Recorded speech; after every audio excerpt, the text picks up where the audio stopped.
Вести на Канал 8. Добар ден. Поранешниот работнички универзитет Ленин ќе продолжи да функционира како општинска јавна образовна установа, отворен граѓански универзитет за доживотно учење. Процедурата за негово трансформирање е веќе започната, а се очекува согласноста од Министерството за образование. По дадената согласност од владата, локалната самоуправа ги презема ингеренциите околу трансформирањето на поранешниот работнички универзитет Ленин во нова општинска јавна образовна установа.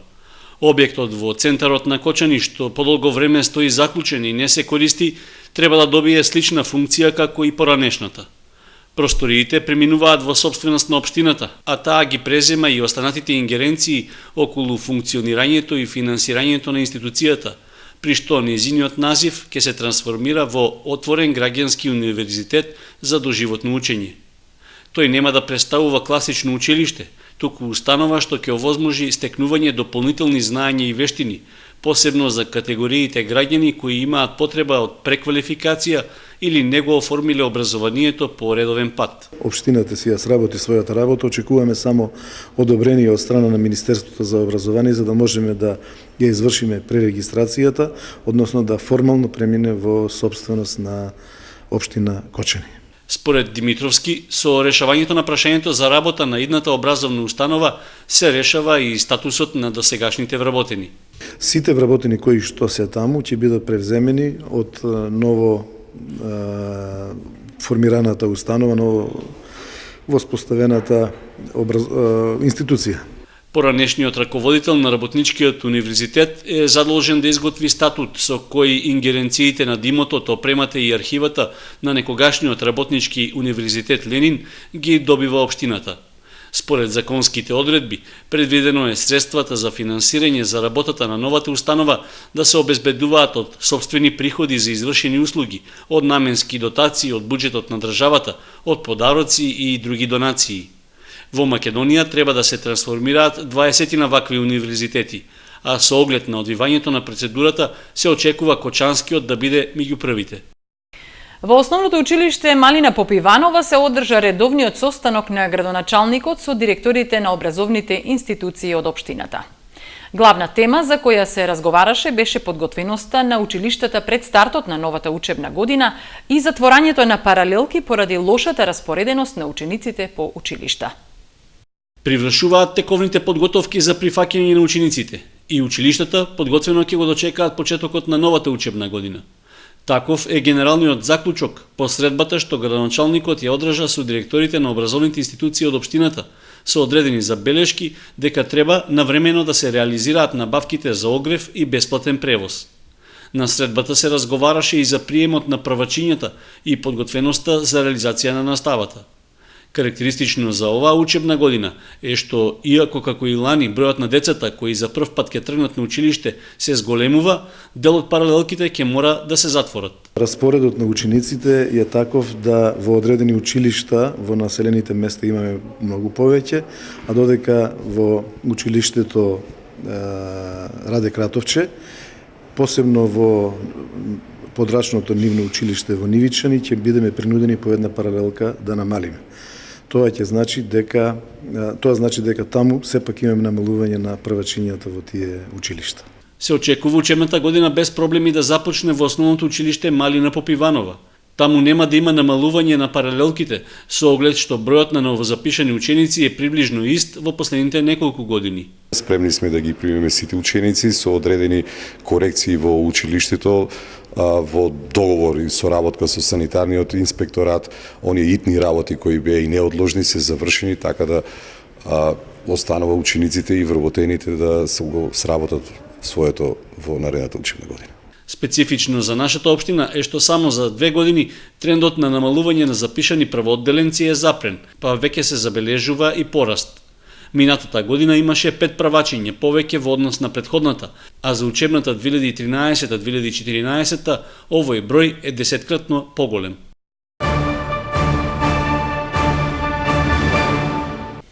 Од хаварисаните возила пред зградата не можат да си влезат во подрумите.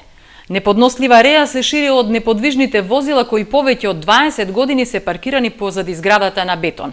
Станарите потпишаа петиција за нивно отстранување.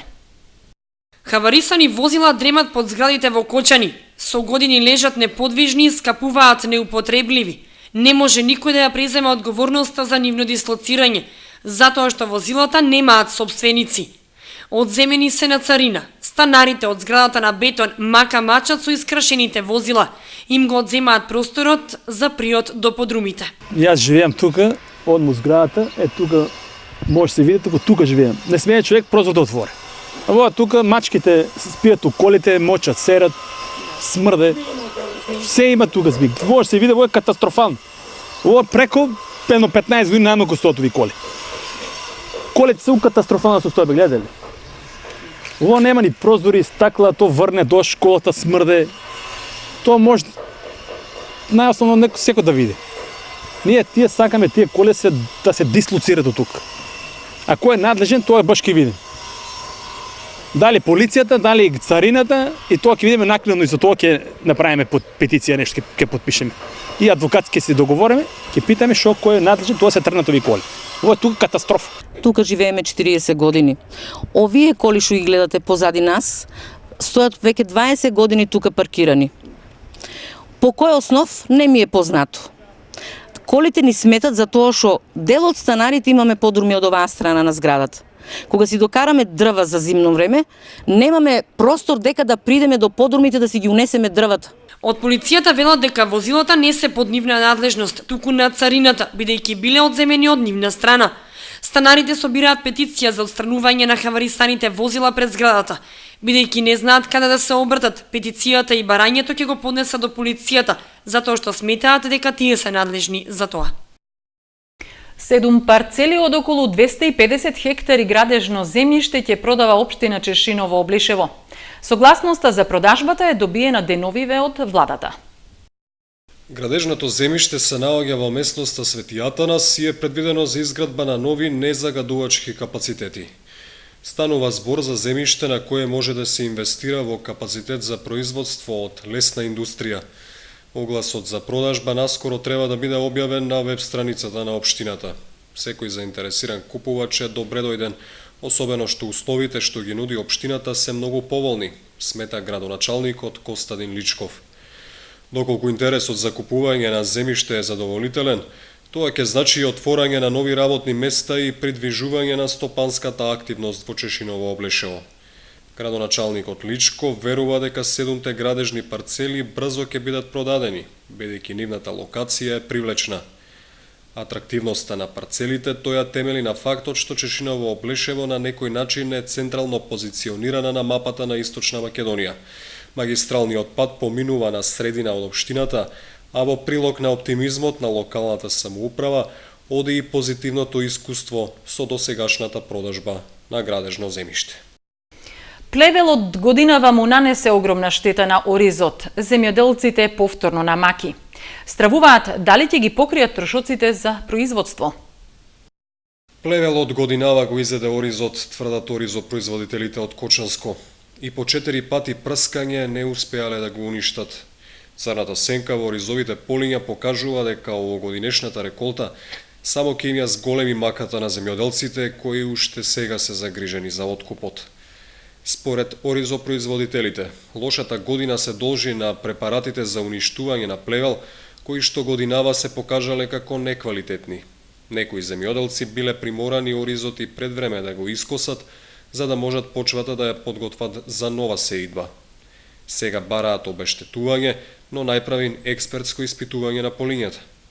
Во октомври се очекува да започне жетвата, но со тоа оризопроизводителите стравуваат дека голем дел од нив не ќе можат да се ги покријат ниту трошоците за производство. Охрабрувачки сигнали единствено дојдоа од Турција, но дали тие ќе ги скратат маките на земјоделците уште оваа сезона, останува да се види, затоа што заклучокот до кој дојдоа беше дека за да се задоволат барањата на турскиот пазар, потребно е да се променат сортите. Турската компанија за производство и преработка на ориз, како што е познато, најави дека е заинтересирана да го откупи целото оризопроизводство во Кочани.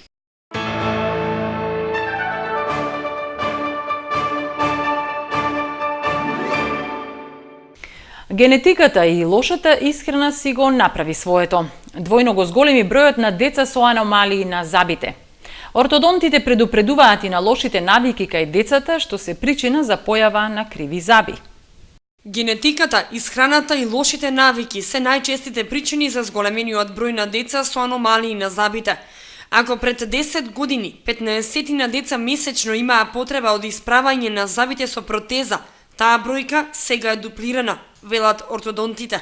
Бројот на децата кои што носат ортодонски помагала се повеќе и повеќе се зголемува. Поготово приметувам дека тоа се работи кај децата од женскиот пол.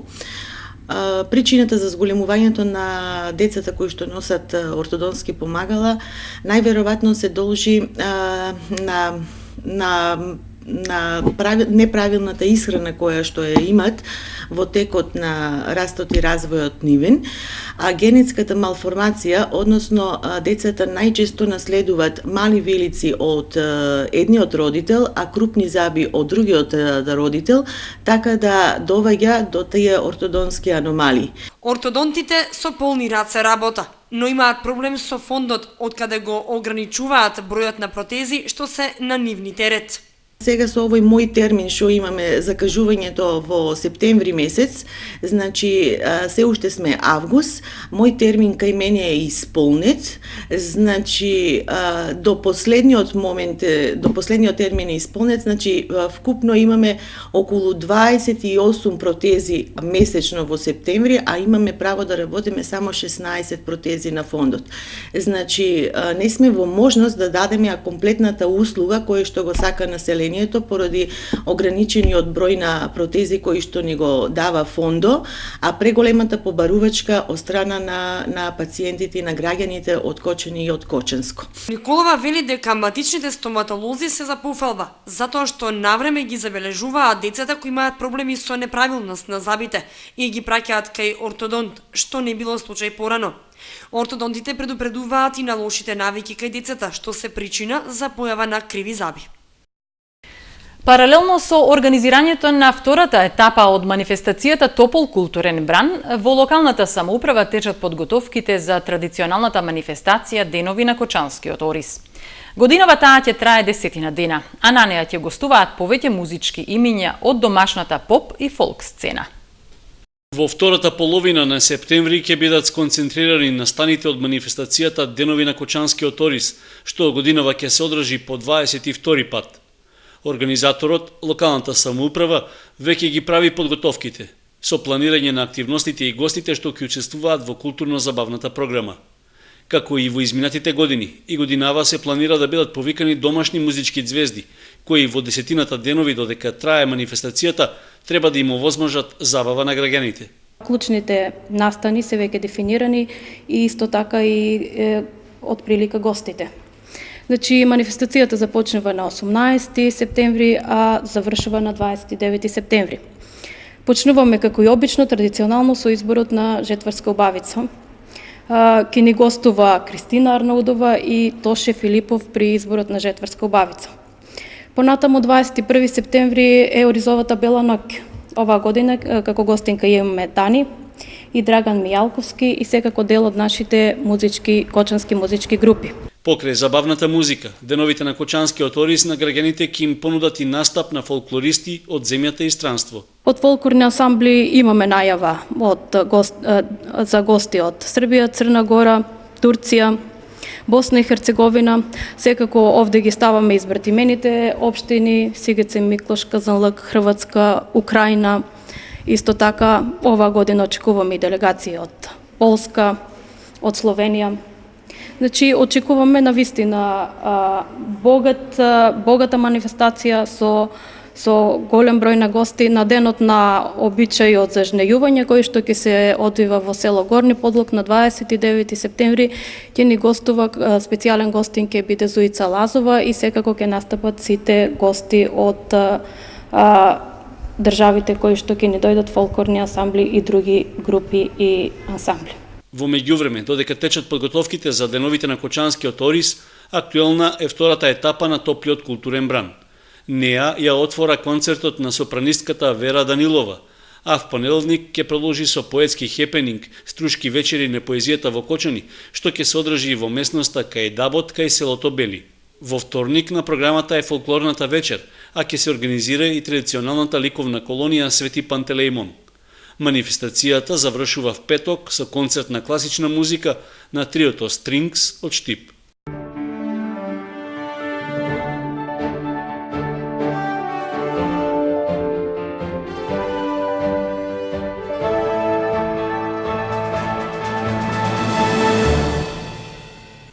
Од спортот. Осогово резервиран пред гостувањето во Карбинци. Викендов се игра комплетното второ коло од третата лига Исток. По успешниот старт и победата во првото коло, Осогово гостува во Карбинци против истоимената екипа. Тренерот Тоде Митев предупредува дека противникот не смее да се потцени, затоа што сезонава настапува со посилен состав. Сега е формирана така што 4 села и општини таму, Карбинци, Крупиште, Карорман, Таринци и уште кој беше таму, Балван, да, секако Балван оти лани се такмичеше, направи една мощна солидна екипа и тие направија големо изненадување во првото коло во Штип. Гостуваа кај бабете и остварија резултат 1-1, но со малку како што имам информации, поголема среќа ќе го однесе целиот плен од Штип. Но и Осогово има своји адути затоа што е во фаза на регистрирање нови играчи. На мечот со Карбинци сепак ќе се потпре претежно на младите фудбалери во екипата. Очекуваме нашата игра и резултати да одат по нагорна линија, но не треба да забораваме дека сепак имаме многу млад состав со 1 до 20 искусни играчи и ние тешко ќе прикажуваме игри во континуитет, но сите слабости што ќе се појават во текот на првенството ќе ги отклонуваме, така да очекувам неискуството да го надополниме со младоста, со трка, со желба за докажување и секако да претендираме за највисок пласман. Во недела се игра комплетното второ коло во третата лига Исток. Познат е и распоредот на надпревари во новата сезона од женската фудбалска лига. Во првото коло, која почнува во првата седмица на септември, Кочанија причекува победа, а иднина се екипата на Ас Юнајтед. Во лигата покрај двете кочански ќе се надпреваруваат и екипите на Конзоли и Топ Гол од Битола, Речица и победа од Куманово, Единство од Скопје, Билјанини Извори од Охрид, победа од Прилеп, Борец од Велес, Ас Юнајтед од Струга и Тиверија и Статов од Струмица.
Ги следевте вестите на Канал 8, ви благодариме за вниманието. Имајте убав викенд. Довидување.